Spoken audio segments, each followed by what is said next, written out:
Well, good morning, everybody, and welcome back to Me and My Shadow. What do you say we go for a little bit of a ride?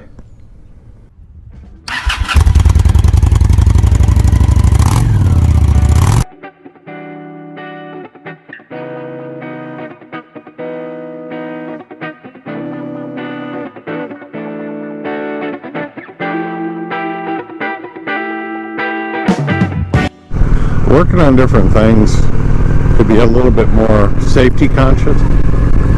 And right now, I noticed that I've gotten lax on some habits, like riding position. This, where I'm at right now, I would consider it lane 1. In the middle is considered lane 2. And over to the far right of the lane is lane 3. And notice how I'm riding in lane 1. This gentleman in front of me can see me better in his mirrors. I'm more visible, and oncoming traffic, just in case there's a turn coming up that somebody wants to stop or make a turn, they can see that I'm coming. And so I'm coming out to, I guess, my new favorite practice spot because it's so wide open. We're gonna do some more practice, guys. I know. It's so exciting.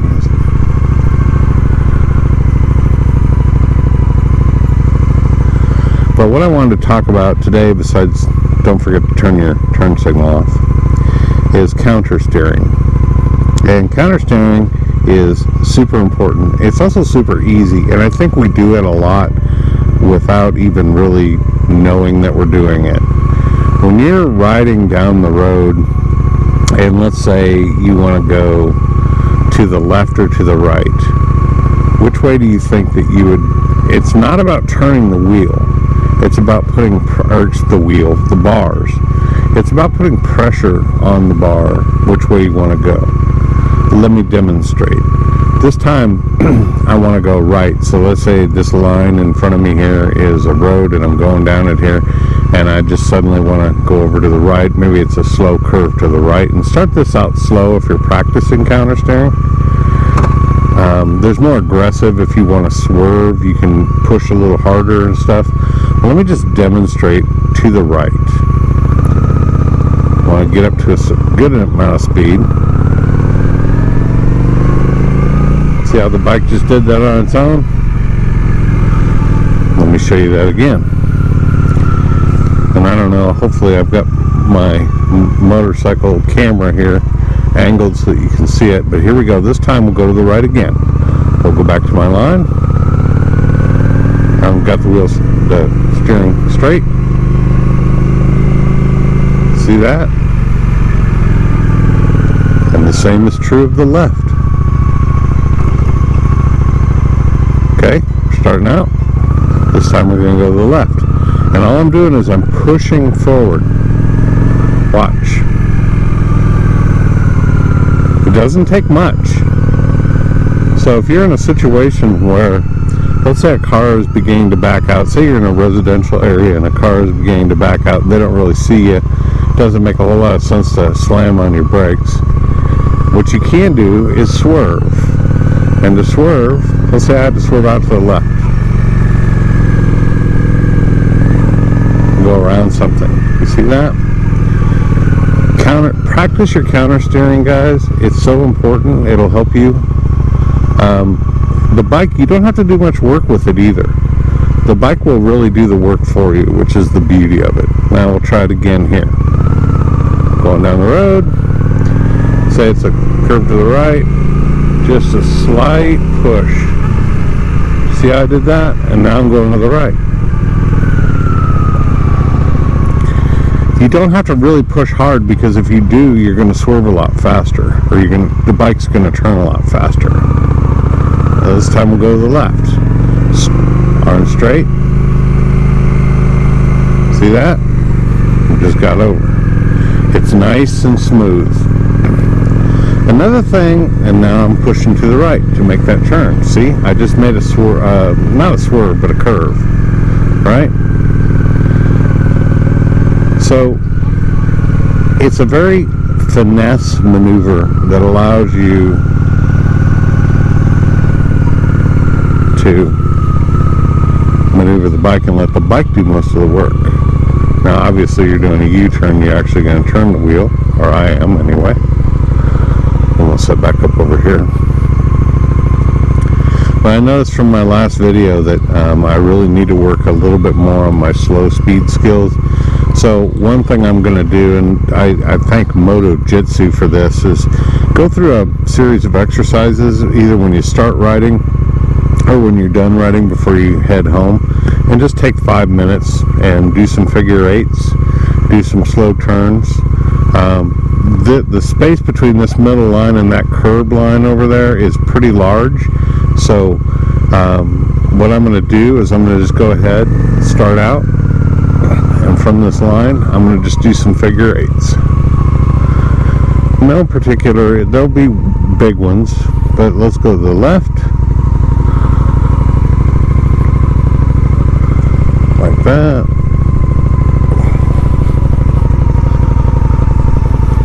and just get used to it. Get used to how much your bike will turn. And also stay off your brakes the best you can. Just use clutch and throttle.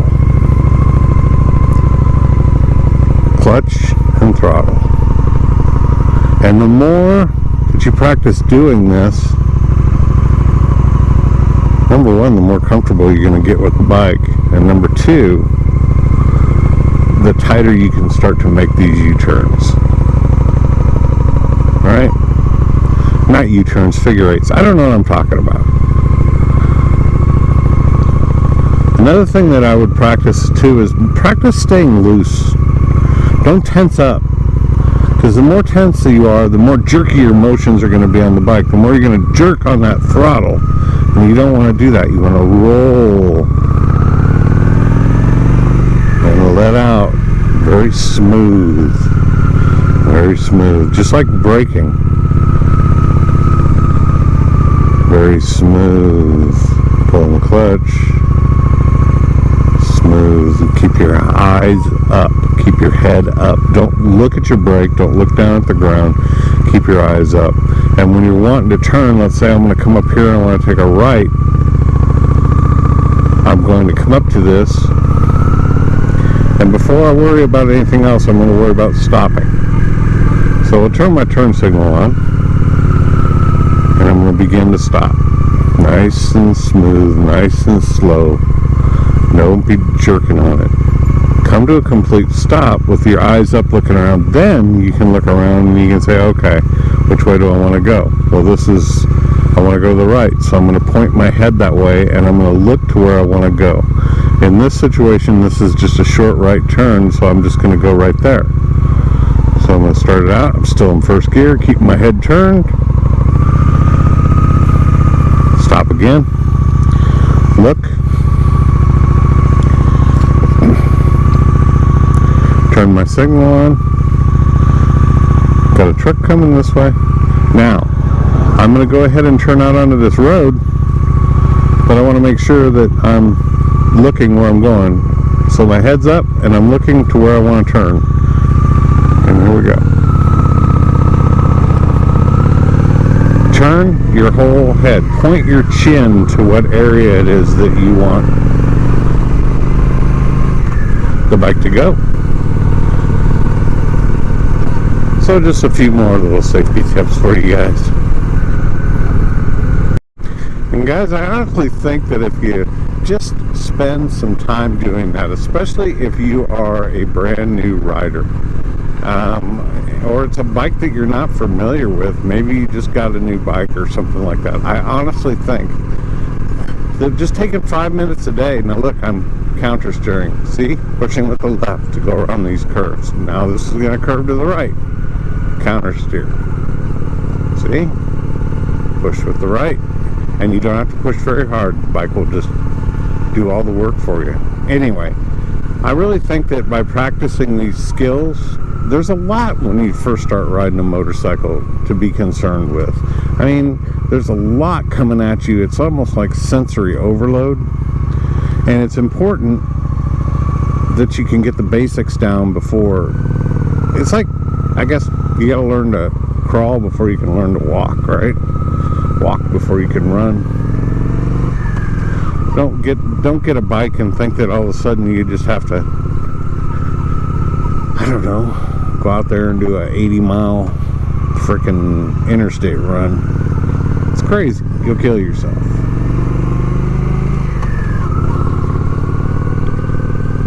And another thing too is, what is so important with that is really ride your own ride. I've said it before, I'll say it again. If you get to spend 6 months in your neighborhood just learning to operate the motorcycle, then take the 6 months. Don't plan for a trip that you're not ready for yet. Don't ride what you're not willing, where your skill level's not at to ride. Just don't do those things. And another thing I began doing, and I can't remember who I got this tip from, but I began riding with my brights on. You'll see that little blue light down there is on. Instead of just riding with my regular headlamp on, I'm riding with my bright on. And it just allows people to see me a little bit better. Yeah, you get the idea that you're not supposed to ride with your bright lights on. And maybe it does,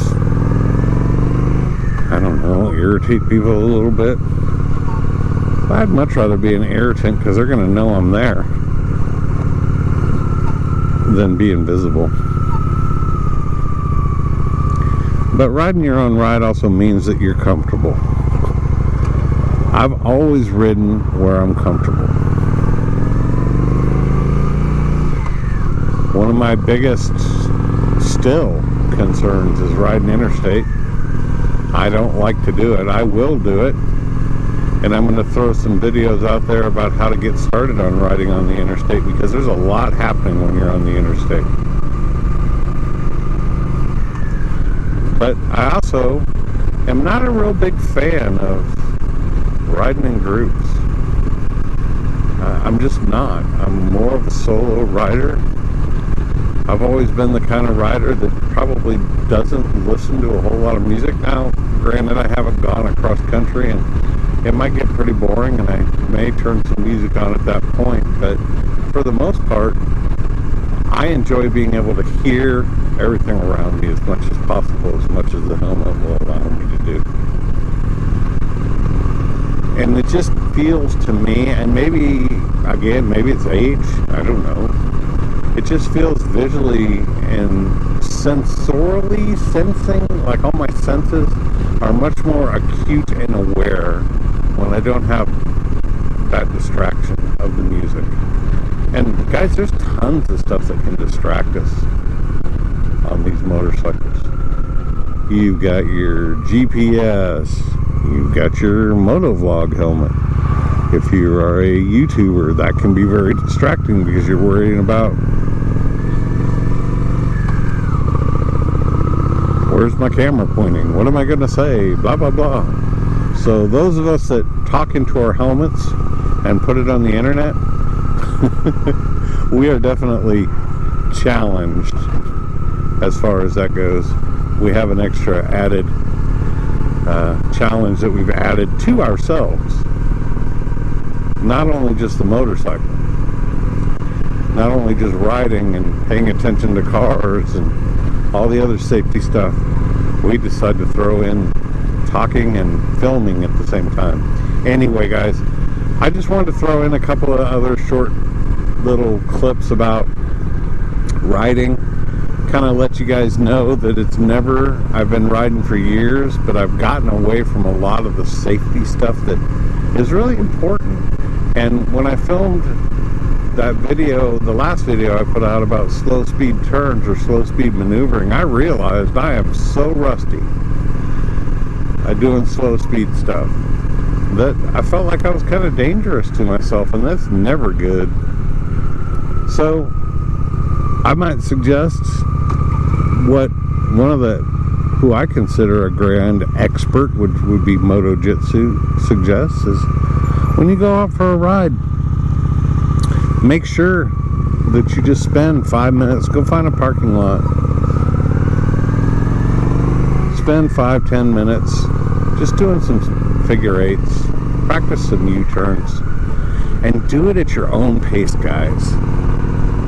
Because the more repetition, the more you practice your turns and practice stopping, practice shifting gears, the more familiar you're going to become with the bike and the safer you're going to be. In my opinion, see, now I'm pushing to the right a little bit. In my opinion, guys, I counter steer to the right on that. That's what I was trying to say.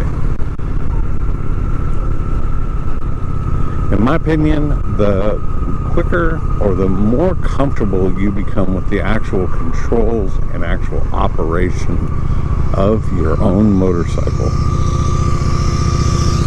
the better off you're going to be.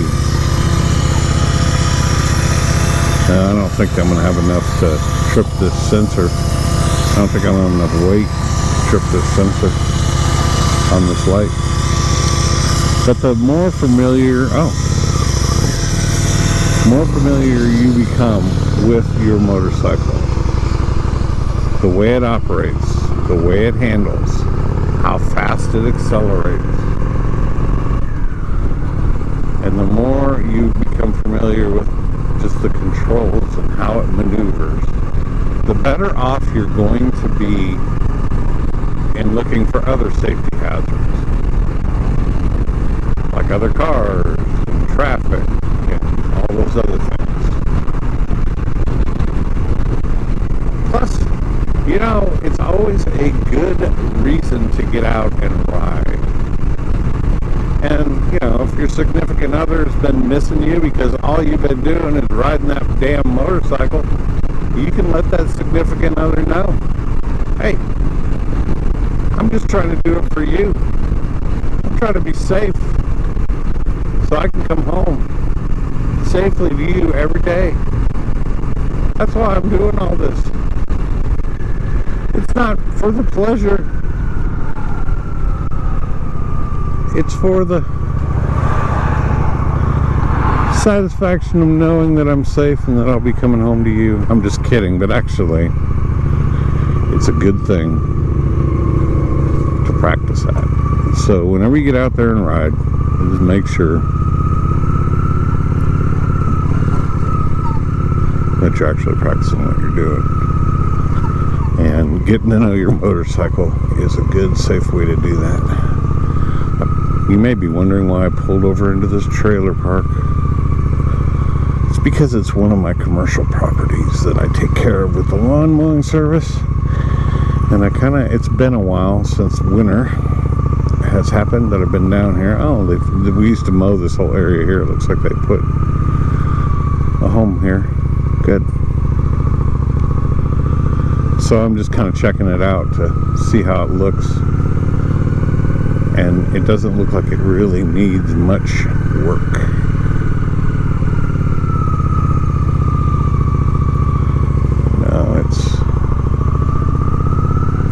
But anyway, guys, I will quit boring you with my prattling on. I hope my audio turned out well. I really do. I hope that you guys got a little bit out of this video. I don't even know if I'll post it. I'll take it home and watch it and see. See that U-turn? That was tight.